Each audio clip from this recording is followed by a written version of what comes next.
ഇവിടെ ഇല്ലല്ലോ. എന്നെ മിസ് ഫോട്ടോ എടുക്കട്ടെ? എന്താ ചിരിച്ചേ? നല്ല കുട്ടിയാണല്ലോ. അപ്പോൾ കരയുന്നില്ലല്ലോ, ഗുഡ്ഗേളാണല്ലോ. ചിരിക്കാനൊക്കെ അറിയാലേ? ഫോട്ടോ എടുത്തോണം കേട്ടോ. ഇനി എനിക്ക് എന്താ പറയാ? പറയും നേരത്തെ വിടും. ഈ എന്തിനാ ഇന്നലെ കരഞ്ഞീനെ രാത്രി? അവിടെ ഇന്ത്യനെ സ്കൂൾക്ക് പോരണ്ടാറിനെ. മിസ്സിന് ഇഷ്ടമില്ലാഞ്ഞിട്ടാ? മിസ്സിന് ഇഷ്ടമില്ലാഞ്ഞിട്ടാണോ? പിന്നെന്താ? സ്കൂൾ നാളെ കൂട്ടും. ഓയ്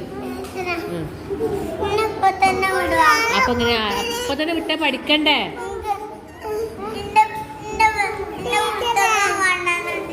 പുസ്തകം കൊണ്ടുവന്നിട്ടില്ലേ? നാളെ വരുമ്പോ കൊണ്ടുവന്നാ മതിട്ടാ.